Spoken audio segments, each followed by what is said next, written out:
Subscribe कीजिए हमारे YouTube channel को और बेल आइकन को दबाइए लेटेस्ट वीडियो की नोटिफिकेशन सबसे पहले पाने के लिए।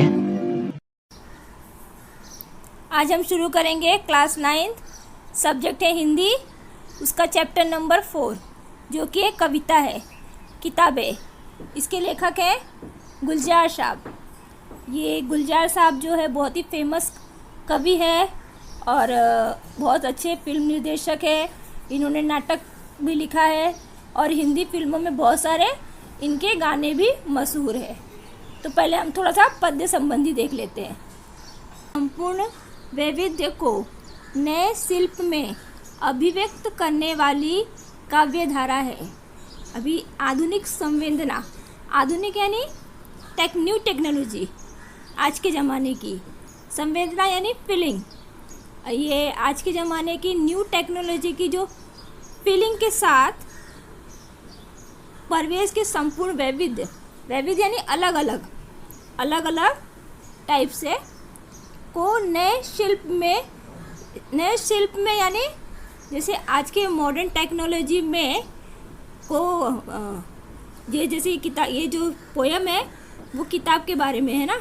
तो जो आज की जो मॉडर्न टेक्नोलॉजी है उसको एक सही राह दिखाने की कोशिश की गई है ताकि जो किताबों का जो महत्व कम हो गया है उसको मिलने लगे महत्व। इस कविता में ये बताया गया है। प्रस्तुत कविता में गुलजार जी ने पुस्तकें पढ़ने का सुख, जो पुस्तक पढ़ने का जो सुख होता है वो कंप्यूटर के कारण पुस्तकों के प्रति अरुचि और कंप्यूटर आने के कारण जो किताबों से जो अरुचि यानी इंटरेस्ट चला गया है किताबों से। पुस्तकों और मनुष्य के बीच बढ़ती दूरी और इस नए टेक्नोलॉजी के कारण पुस्तक यानी किताब और इंसान के बीच में जो दूरी हो गई है और उससे उत्पन्न दर्द को बड़े ही मार्मिक ढंग से प्रस्तुत किया है। तो ये जो दर्द है जो किताब से जो मनुष्य दूर हो गया है उसका जो दर्द है वो इस कविता में बहुत ही अच्छी तरह से मार्मिक ढंग से यानी बहुत ही अच्छी तरह से प्रस्तुत किया गया है। पोयम शुरू करते हैं। किताबें झांकती हैं बंद अलमारी के शीशों से, बड़ी हसरत से तकती हैं। महीनों अब मुलाकातें नहीं होती, जो शामें उनकी सोबत में कटा करती थी अब अक्सर। अब भी देखते हैं। किताबें झांकती हैं, झांकती का मतलब होता है देखना। बंद अलमारी के शीशों से, अलमारी यानी कबोर्ड के, शीशों यानी ग्लास से। जो किताबें हैं वो बंद अलमारी के शीशों से देखती है।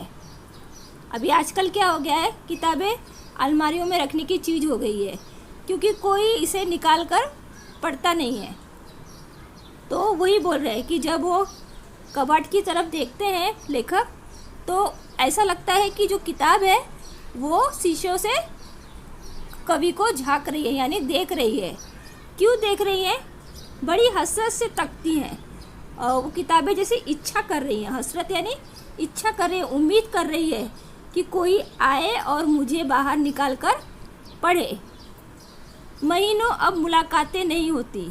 अभी कवि कह रहे हैं कि अब तो महीनों गुजर जाते हैं, उन किताबों से मिलना ही नहीं होता। जो शामें उनकी सोहबत यानी संगति, जो शामें उनकी सोहबत में कटा करती थी। पहले क्या होता था, एक समय ऐसा था कि जब कवि है उनकी जो शाम थी वो किताब पढ़ने में कटा करती थी यानी किताब पढ़ने में ही कट जाती थी यानी गुजर जाती थी। लेकिन अब अक्सर क्या होता है, गुजर जाती हैं कंप्यूटर के पर्दों पर। गुजर जाना यानी बीत जाना, कंप्यूटर के पर्दों पर यानी कंप्यूटर के स्क्रीन पर। अभी वो लेखक ने क्या बोला कि उनकी शाम किताबों को पढ़ने में कटा करती थी, लेकिन अब क्या हो रहा है, उनकी जो शाम है वो कंप्यूटर के स्क्रीन पर ही गुजर जाती है यानी कंप्यूटर अभी आ गया है तो किताबें वो नहीं पढ़ते। बड़ी बेचैन रहती हैं किताबें, इसलिए जो किताब है वो इसके कारण बहुत ही बेचैन रहती है। उन्हें अब नींद में चलने की आदत हो गई है। अभी किताब के बारे में बोल रहे हैं कि अब किताबों की हालत ऐसी हो गई है कि ये किताबें नींद में चलने लगी है। इसका मतलब ये है कि जो कवि है उनको अब सपनों में ही कभी कभी किताबें नज़र आती है। तो उसी मायने में उसे कहा गया है कि नींद में, यानी जब सपने में, समझे ना।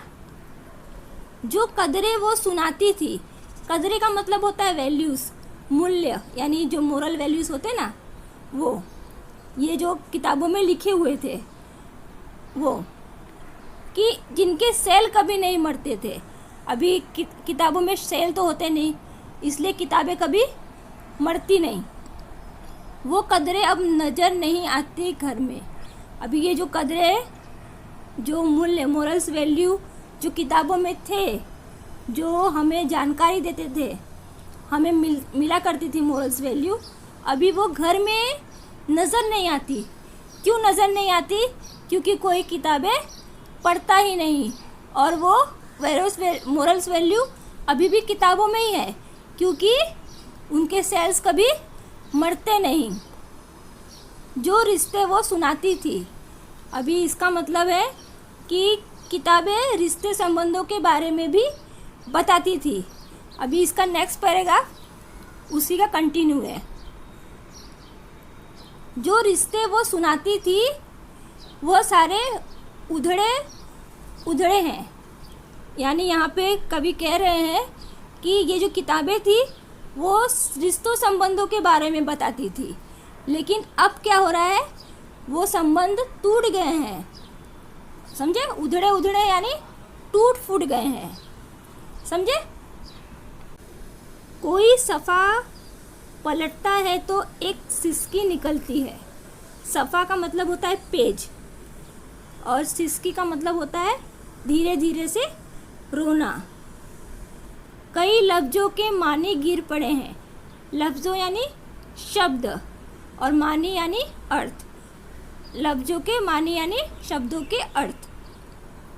अब इसका मतलब देखो, कोई सफ़ा पलटता है तो एक सिसकी निकलती है। अभी यहाँ पे लेखक बोल रहे हैं कि जब वो उन किताबों के पन्ने को पलटते हैं तो उनकी हालत देखकर उन्हें रोना आ जाता है। सिसकी निकलती यानी उन्हें रोना आ जाता है, यानी उनके गले से सिसकने की आवाज़ निकलने लग जाती है। कई लफ्ज़ों के मानी गिर पड़े हैं।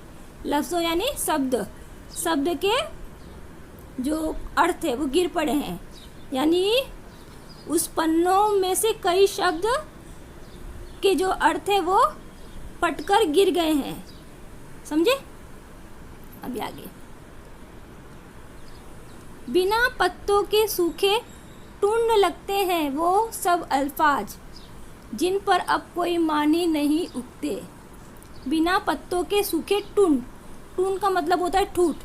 तना बोलते हैं, तना, वो जो पत्ते होती है देखो गिरे रहते हैं, वो बिना पत्ते के होते हैं, नीचे गिरते हैं, वो सूखे होते हैं ना, वो ठूठ।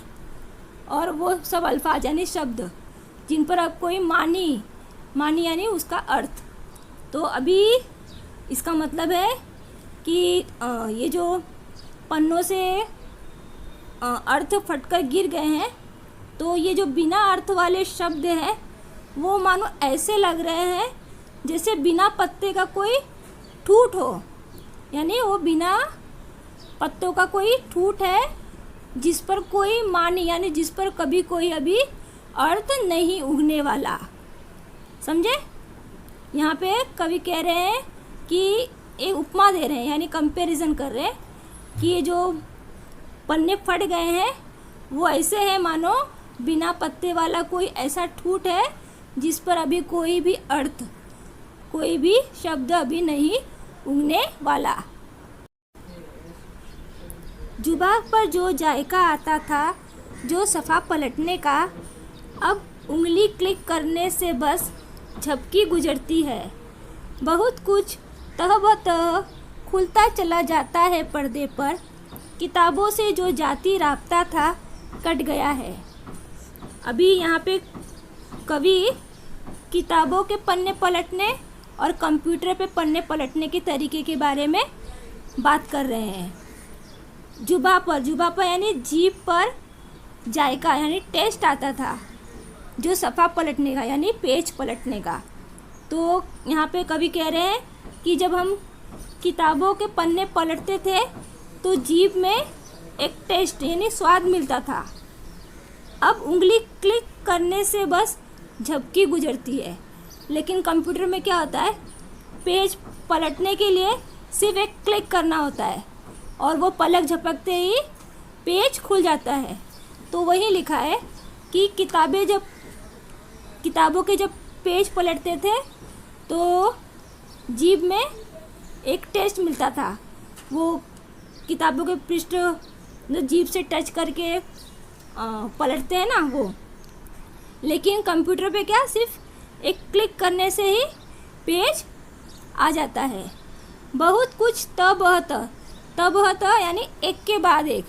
कंप्यूटर पे कैसे पेज फटाफट एक के बाद एक खुलता चला जाता है पर्दे पर यानी स्क्रीन पर। किताबों से जो जाती राब्ता था कट गया है। जाति यानी निजी यानी पर्सनल, राब्ता यानी संपर्क। जो पर्सनल संपर्क था किताबों से अब क्या हो गया है, कट गया सा है यानी टूट गया है। कभी सीने पर रख के लेट जाते थे, कभी गोदी में ले लेते थे, कभी घुटने को अपने रिहल की सूरत बनाकर नीम सजदे में पड़ा करते थे। छूते थे जबी से वो सारा इल्म तो मिलता रहेगा आइंदा भी। अभी कभी सीने पर रख कर लेट जाते थे, कभी गोदी में ले लेते थे। अभी यहाँ पे जो कवि है वो किताबों के संपर्क के बारे में बता रहे हैं। कवि कह रहे हैं कि कभी कभी किताबें पढ़ते पढ़ते वो अपनी छाती पर, सीने पर यानी छाती पर रख कर लेट जाते थे यानी सो जाते थे। कभी गोदी में लेते थे, कभी अपने गोद में लेते थे, कभी घुटनों को अपने रिहल की सूरत बनाकर नीम सजदे में पढ़ा करते थे।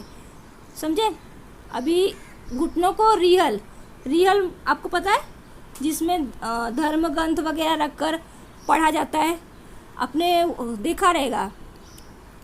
अभी हम लोग ऐसे देखो, ये इधर है ना, ये देखो ये है ना, इसको रिहल का शेप बोलते हैं। तो ऐसा घुटनों में बनाकर वो लेखक बोल रहे हैं कि कभी घुटनों में अपने रिहल की सूरत बनाकर ऐसे कभी कभी अपने घुटने को रिहल की तरह बनाकर उस पर पुस्तक रखकर नीम सजदे में पढ़ा करते थे। यानी उस पर नीम सजदे का मतलब होता है आधा माथा, अपना जो आधा सर है ना वो उस पर रखते थे और माथा टेक कर पढ़ते थे। मतलब कि अपने घुटनों को रिहल बनाकर पुस्तक पर अपना सर रखते थे और सर रखकर हम पढ़ते थे।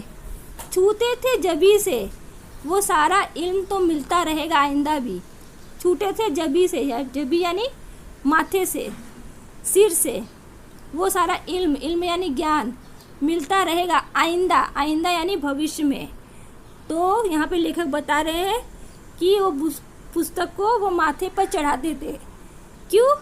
ताकि भविष्य में उन्हें, आइंदा यानी भविष्य में उन्हें इल्म मिलता रहे यानी ज्ञान मिलता रहे। समझे? मगर वो जो किताबों में मिला करते थे सूखे फूल और महके हुए रुक्के, किताबें गिरने उठाने के बहाने रिश्ते बनते थे, उनका क्या होगा, वो शायद अब नहीं होंगे। अभी यहाँ पे कवि किताब के साथ जुड़ी कुछ इंटरेस्टिंग बात बता रहे हैं। यहाँ कवि कह रहे हैं कि वो जो किताबों में मिला करते थे सूखे फूल और महके हुए रुक्के का मतलब होता है चिट्ठी या कुछ पत्र होता है ना वो। तो कभी कभी क्या होता था कि किताबों में किसी के लिए फूल या संदेश रख दिया जाता था, तो जिन्हें सूखने के बाद भी लोग संभाल कर रखते थे। तो जब वो किताबें देखते थे तो उसके अंदर सूखे फूल या महके हुए लेटर्स मिलते थे। वही यहाँ पे कवि बता रहे हैं किताबें गिरने और उठाने के बहाने रिश्ते बनते थे।